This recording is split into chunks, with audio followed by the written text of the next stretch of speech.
খুলনার দিঘলিয়া উপজেলার সেনহাটি ইউনিয়নের জাকারিয়া দারুল উলুম কওমি মাদ্রাসার মুহতামিম আহমদ উল্লাহর বিরুদ্ধে শিশুদের যৌন নিপীড়নের অভিযোগ উঠেছে। গেল ৮ সেপ্টেম্বর দিঘলিয়া উপজেলা নির্বাহী অফিসার খান মাসুম বিল্লাহ বরাবর এ বিষয়ে অভিযোগ করেছেন ভুক্তভোগী পরিবার।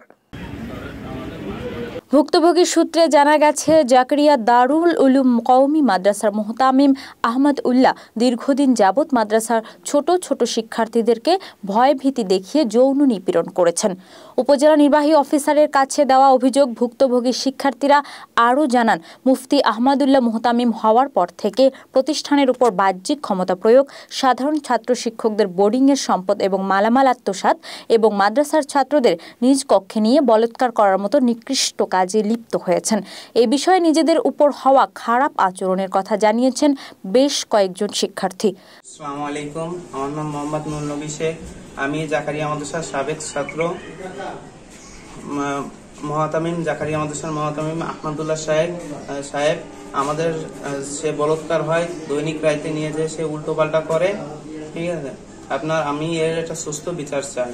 আমার সেনাটি জাকারিয়া মাদ্রাসার বর্তমান মুহতামিম মুফতি আহমদুল্লাহ সাহেব প্রতিনিয়ত ছাত্রদের সাথে জিনায় লিপ্ত হয় এবং আমিও শিকার হয়েছি অনেক কয়বার। আমরা ওদের সাথে খারাপ কাজ করতে না চাইলেও হুজুর আমাদের সাথে জোরপূর্বক খারাপ কাজ করে। আমাদের মুহতামিম মুফতি আহমদুল্লাহ সাহেব দীর্ঘদিন যাবৎ আমি সহ অন্যান্য অনেক ছাত্রদের সঙ্গে খারাপ ব্যবহার করে জিনায় লিপ্ত হয়, রাত্রে ডেকে নিয়ে। তবে মাদ্রাসার মুহতামিম মুফতি আহমদ উল্লাহ তার বিরুদ্ধে আনা সকল অভিযোগ অস্বীকার করে এসব ভিত্তিহীন বলে দাবি করেন। তাকে তার দায়িত্ব থেকে সরাতে একটি মহল সুকৌশলে চক্রান্ত করছে বলেও অভিযোগ করেন তিনি। এরকম একটা বিষয় আছে, এরকম আরো বিষয় আছে, 10 বছর যাবৎ সরকারি বেসরকারি অডিট হয় না, এরকম সব বিষয় আছে। পাশাপাশি আমার চারিত্রিক একটা বিষয় এনেছে। এই যে সমস্ত বিষয় আছে সম্পূর্ণ ভিত্তিহীন, এর কোনো ভিত্তি নাই।